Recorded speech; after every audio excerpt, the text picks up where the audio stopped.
Hello, everybody, and welcome to the year's end episode of Super Black. We are your host, Carl.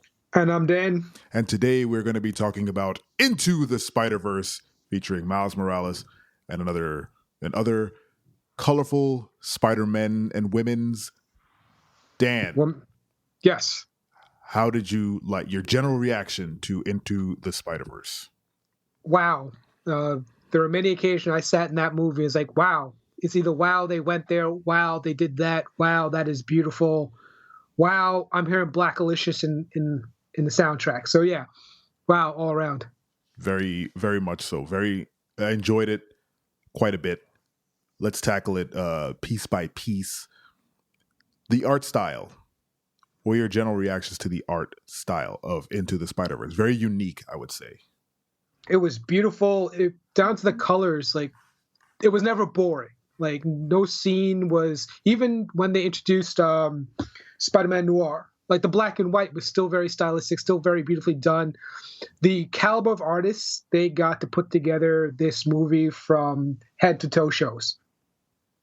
Yeah, I feel like they took a route that was very different than any other animated film out there. It was very much, how do we bring a comic book to life? So there was lots of hard blacks, lots of the halftone patterns kind of stippled throughout, lots of kind of, I don't know, the 3D transitions were very stylized. I don't know the proper term for it, but it was all very well put together. I don't know, it was great. And it really evoked a comic book feel from, the way the characters were drawn to the way they moved to their, to the environment when like the thought bubbles were popping up.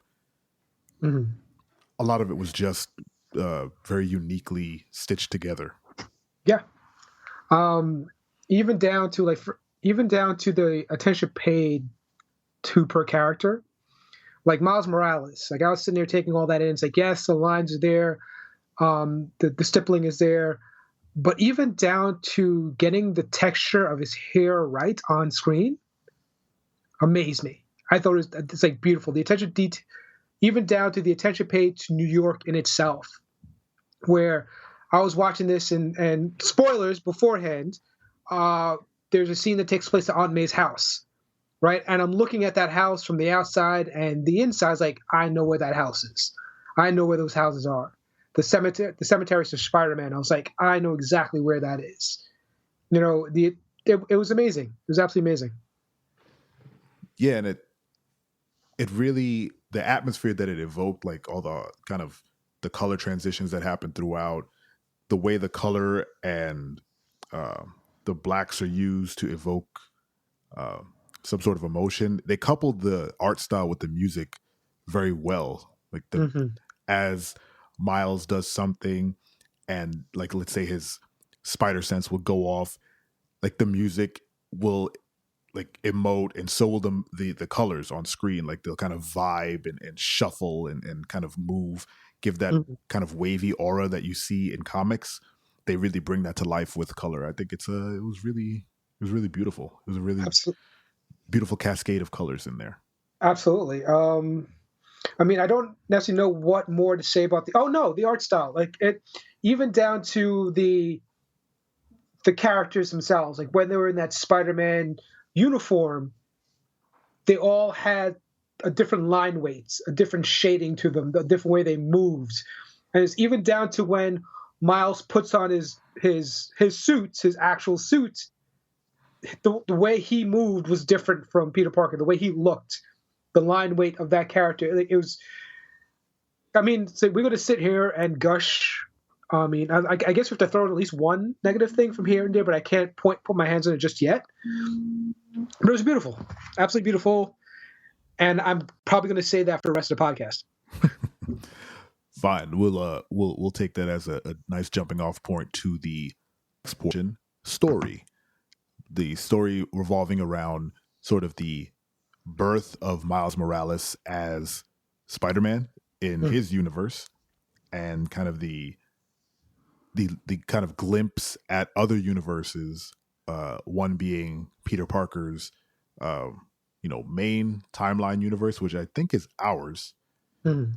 And then there's the noir. There's uh, the pig Spider-Man, Spider Ham, and then was it Penny Parker, Yes, the Penny Parker. the anime uh, kind of almost Overwatch diva esque mech that she drives.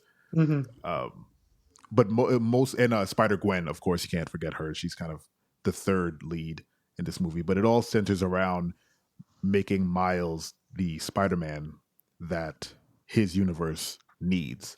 What did you think of the way the the movie portrayed Miles' story and kind of his growth from this, you know, kid full of swag into Spider-Man? It was the classic hero story, but told in a way that you didn't really care. Um, say the the writers did a really good job of telling a stripped down story, but at the same time giving it this emotional weight throughout.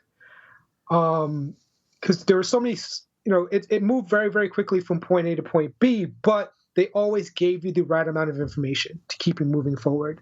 And watching Miles go from, like you said, this, coming into himself, teenage with a lot of swag, people know him throughout the neighborhood, super intelligent, to watching his world kind of implode on it very, very quickly, and him trying to find himself again, but through this new responsibility and new identity. Like there were many, many times like the relationships around him helped him push him along as a character, helped explain his world a lot better. And we could do a deep dive into this and pick certain things out down to the relationship between Miles and his father, which was beautiful. His relationship with even Gwen Stacy, which took a turn that I actually appreciated. A lot of people were thinking, it's like, oh, they're going to get together. It's like, no, where they ended up was actually really satisfying. Throughout, like the entire thing was just satisfying. Yeah, I agree with I'm glad they didn't go down the obvious route with that relationship.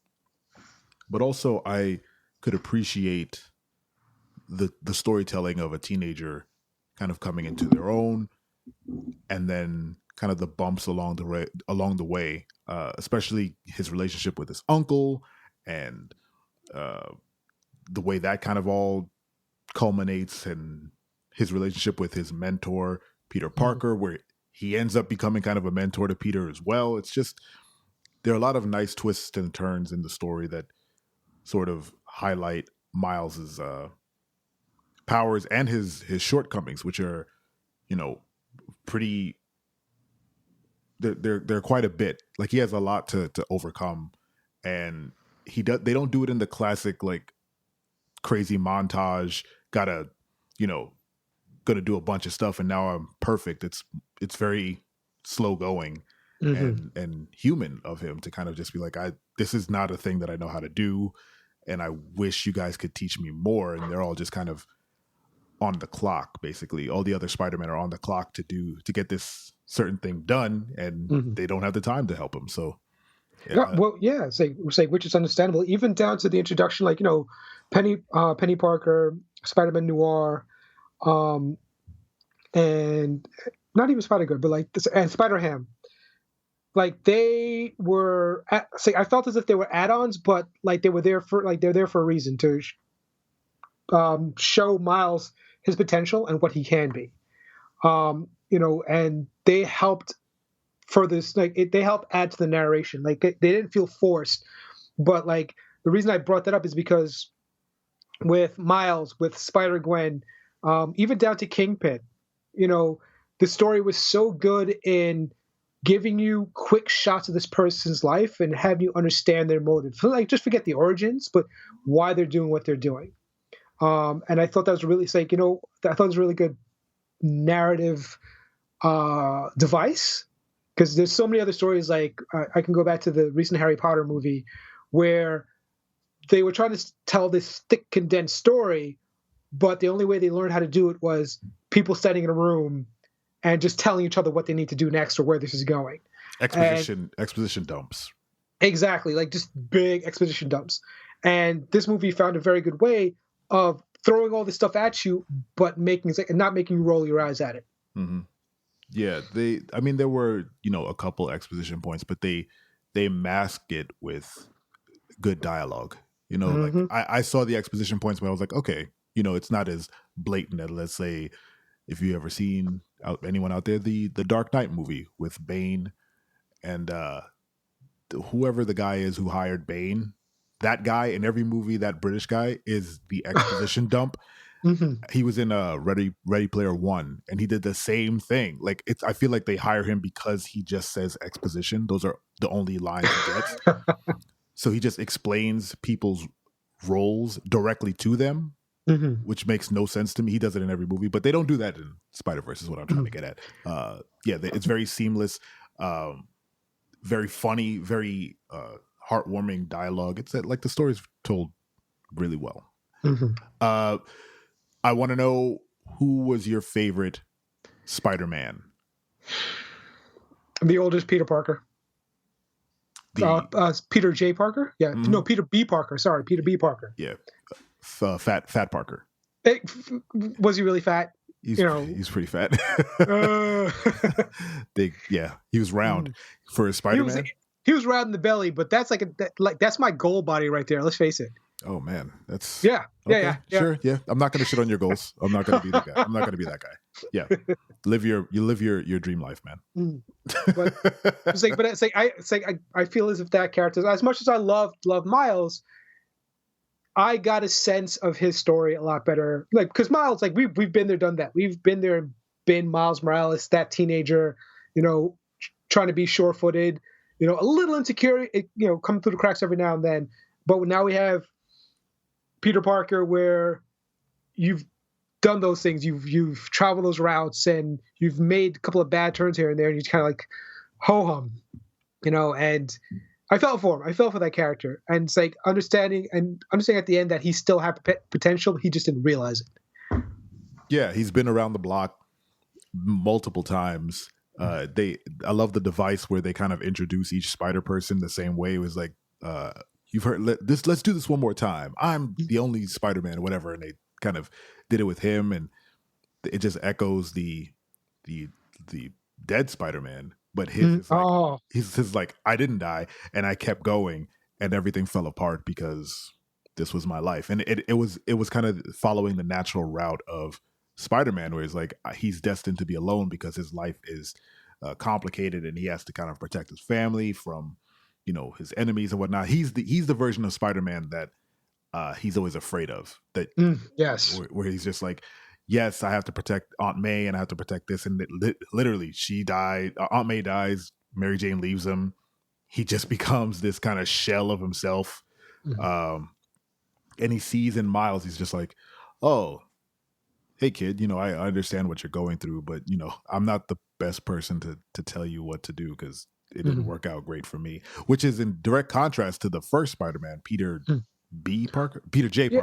Yeah. It's like they were 18 years apart or something like that. They were a good decade and a half apart from each other. So nothing ever says that Peter, and I'm going to call that the somewhat ultimate universe, nothing keeps him from getting to that point. He's just not there yet. Yeah. He's on the same path, but he's one, they always say, you're one decision away from being me. Exactly. He's that guy. But I think he actually is further along, not running into those Peter Parker, the other Peter's problems, because he had his stuff together. Like he had his own bat layer. He had spider branded cars. He had here's a Easter egg for people who probably didn't notice it, but in the shed, the spider shed, as it were, there was this multitude of Spider-Man outfits akin to Iron Man suits there. Every one of those suits, or at least a good majority of those suits, show up in the PlayStation 4 video game. And wait, even though with the cape? No, the Cape one was a different one. Okay, okay. A good majority of them actually do show up, and the main story PlayStation 4 suit is there, pretty front and center Oh with the big yes, white yes. spider. Yeah. Mm. But yeah, he got all those suits. He has all the gear. He has kind of all the tech set up. Aunt May knows he's Spider Man. Like his life is together. Mm-hmm. And honestly, the wrong turn was the moment where Kingpin killed him. Oh yeah. So It's like his life ended early, but he got more done in terms of being Spider Man. It seems yeah. than the It's other like Peter. I was wondering. Sorry, I'm sorry to cut across you. I was wondering, like, I understand this is like it's going to take a piece of the Ultimate Universe, right? But it's like, are they going to show Spider-Man die on camera? And I was surprised. I was really surprised when that happened, and that kind of took me aback for a quick second. Yeah, Um, it was a bold choice to actually show quote unquote well, uh, yeah. depict a very prominent superhero dying. Mhm. But I mean that is part of Miles Morales' story, right? It's like he witnesses the actual Spider-Man dying, and then he has to become that Spider-Man. So it was It's actually like, it was well done. yeah. The one thing, it's like the attention to detail was kind of crazy for me. Once again, I not once again, but I went to the movies and I was sitting by myself. I went there during the weekday, had my own popcorn. So I was there to take everything in, and I was taking in as much as possible. And down to the movements of the characters, where the the swagger and the confidence that each character had coming from just how many years in the game they were. It's led to Gwen's, like she's stopping on a dime on her tippy toes. The first Peter Parker before he dies, like the confidence of what he was doing as a superhero was a really nice attention to detail. Like when he was about to jump off the Gatling or the banister, Mm-hmm. and he had this little swagger and like the flick of this wrist, like, yeah, I've been here, I've done that, but I still enjoy doing it. Even the older Parker, it's like when he wasn't hunching over and belly distended, like when he's in that suit doing what he's doing, there's this confidence to it that whoever directed the movements, kudos to them, because even Kingpin, like his movements, and like he was like a big fridge. That's all he was. To him, cracking his knuckles, like playing with his hands when he was nervous. Like, wow. Like it was really, really, really well thought out. Yeah, they made a lot a very concerted effort to make sure every character felt different. Mhm. To kind of roll it back to the original question, my favorite Spider-Man, and it's always been this, is Noir Spider-Man. Really? Yes, I love weird pulp adventure stories. I love Lovecraftian stories, and I feel like Noir Spider-Man fits in there perfectly. And then you couple it with Nick Cage just chewing the screen whenever his voice is like he's not Oh. doing full on Nick Cage. He's doing like you almost don't realize it's Nick Cage, Mhm. but it's such a perfect voice for him, and just his kind of amazement with the Rubik's Cube and his introduction is Oh. in all black and white and very like newsreel.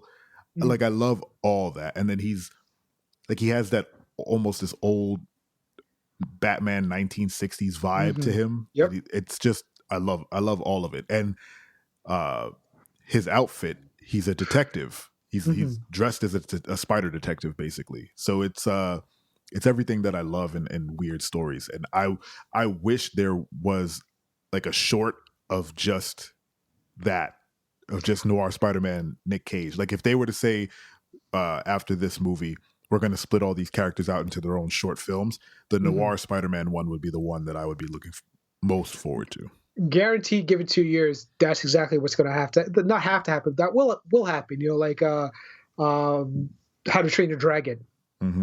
Their television, they have their television series now. But like getting spinning back around to Spider-Man Noir, I loved the small little existential crisis he had when he realized he couldn't see color, and he's on the couch like, what? It's like, what do you mean? There's other colors. Like it was so crazy. Yeah, he's like, this Mhm. is gray. It's like, nope. It's like, Mhm. what? What do you mean?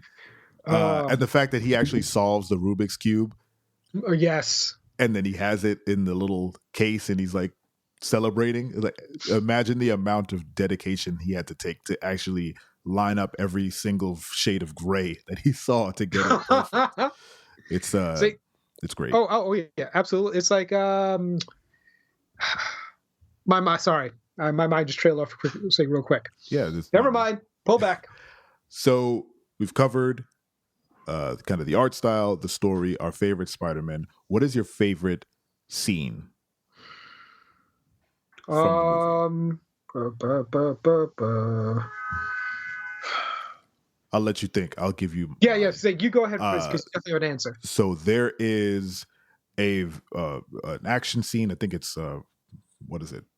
Middle of the movie where all the Spider people are fighting the Prowler and Scorpion and someone else, Doc Ock.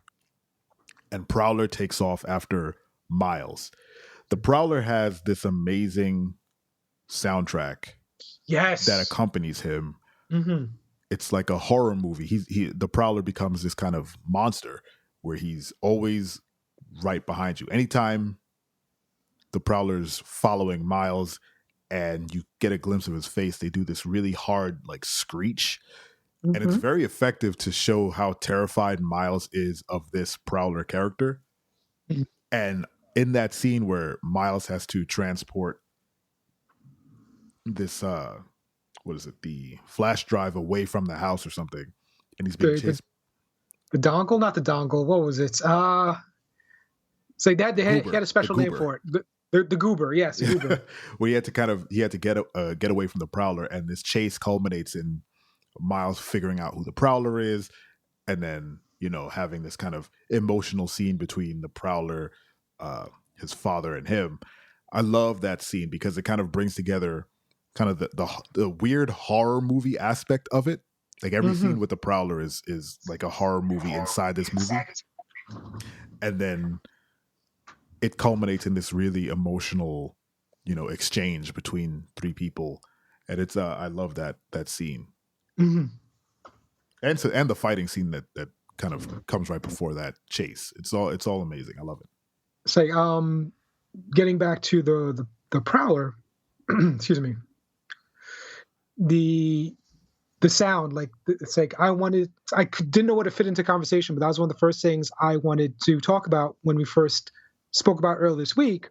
Was once again the attention to detail, where I had Brewer send me a video of how they did the sound mixing for this movie, and it was literally just taking snippets from the actual soundtrack and just looping them in, and with the DJ literally had a mixing table with him and scratching in those sounds to get those sound effects right.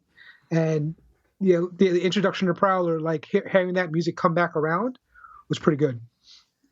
Yeah, he has a great soundtrack. I want to go back and watch the movie in a better seat, but in the same theater, because the music like makes the seat vibrate. But I was sitting off center. I want to sit like dead center all the way in the back next time, just to get the full vibe. Yep. Did you figure out your favorite scene? Yes, the introduction of Doc Ock. Yeah, that was really good. I wasn't expecting that, and it was a really, really nice surprise. Yeah, it was. Especially the fact that they kind of introduce her earlier on in the film. She's in the background on a video that Miles's class is watching. And then he meets her, and then she basically just unveils herself as Doc Ock. And I audibly went, "Oh!" I did the exact same thing. Same thing. It was great. Yeah. What was her name? Ivy? Octavia. Was it Octavia? Yeah, it was Octavia. Was it? I don't. It was something very close to Doc Ock's full name. Yeah. Yeah, they say, do your friends call you Doc Ock? And she says, no, my friends call me Ivy. My enemies call me Doc Ock, or something like that. Okay. It was a nice exchange. It was something like that. I can't remember her name. I'd look it up, but I'm lazy. I'm trying to as we speak. It's not really working. Yeah. It's well, they call her Doctor Otto. Okay. Yeah. But yeah, that was a great scene, and watching kind of Miles have to learn how to swing, and that whole scene beforehand really demonstrates kind of where older Peter's head is, where he's like, grab a bagel. And then they start shooting at them, and he goes, he has a bagel, like he took a bagel, and they start shooting at him. Like that's the catalyst for them to start shooting at two spider people. Mhm. And then that person gets hit in the head with the same bagel. So it was pretty fun. This movie is really funny. And it's stock full of just stuff that Yeah. we can literally break this up into. We can break it up by the minute if we wanted to, and have those episodes be half an hour long each. Like the amount of detail packed into this was crazy. I mean, it's like how do you even continue to gush about this like before it becomes annoying? You know? Well, yeah, we're gonna stop gushing now, but you'll if you're listening, you'll either have seen this movie or you've paused it, gone to see it, and then you've come back to start listening. But either way, you should go see this film. Yes. It's an amazing accomplishment from Marvel, especially as a person who is recently found out how much they love DC. Like I'm a very big DC head, Mhm. and my biggest love of DC is all the animation that they've done. You know, it's like Batman the animated series, Justice League Unlimited, Young Justice, Teen Titans. My daughter loves Teen Titans Go. Like my life has Did been. you see the movie? Sorry.